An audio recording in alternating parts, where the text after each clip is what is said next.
Chittagong customs হাউজের শুল্কায়নে ধীর গতির কারণে বন্দর থেকে কন্টেইনার ডেলিভারি কমে যাওয়ার পাশাপাশি তৈরি হয়েছে কন্টেইনার ও জাহাজ জট। এতে ভোগান্তিতে আমদানিকারকরা। তবে এক সপ্তাহের মধ্যে কন্টেইনার জট নিয়ন্ত্রণে আসবে বলে জানিয়েছে সদ্য নিয়োগ পাওয়া বন্দর চেয়ারম্যান। প্রায় ৫৪,০০০ টিউএস ধারণ ক্ষমতার চট্টগ্রাম বন্দরে বর্তমানে কন্টেইনার আছে ৪৪,০০০ টিউএস।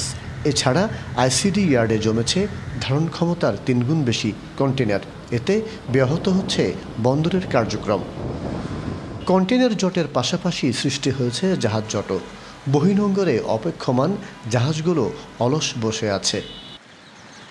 এমন পরিস্থিতিতে বুধবার সকালে বন্দর পরিদর্শনে নৌ মন্ত্রণালয়ের সিনিয়র সচিব পরে ঊর্ধ্বতন কর্মকর্তাদের সাথে বৈঠকে বসেন।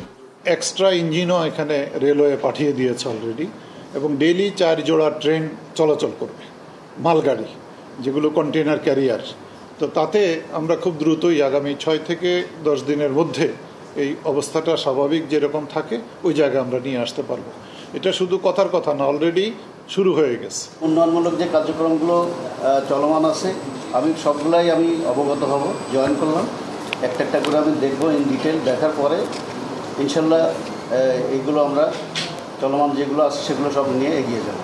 বন্দরের কন্টেইনার ও জাহাজ জটের প্রভাব পড়েছে আমদানি রপ্তানি বাণিজ্যে। সমস্যা দ্রুত কেটে উঠবে আশা ব্যবসায়ীদের। তো এই প্রভাবিত হওয়ার কারণে কিন্তু আমরাও কিন্তু কোনো না কোনোভাবে আপনার এফেক্টেড হচ্ছি। এই বিভিন্ন জিনিসগুলো যদি সেটেল হয়ে যায় তখন আর আমদানির যে গতি তার মানে আগের সেই গতিটা সে ফিরে পাবে। দেশের আমদানি রপ্তানি বাণিজ্যের ৯২% পণ্য পরিবাহিত হয় চট্টগ্রাম বন্দর দিয়ে। মাসুদুল হক, ডিবিসি নিউজ, চট্টগ্রাম।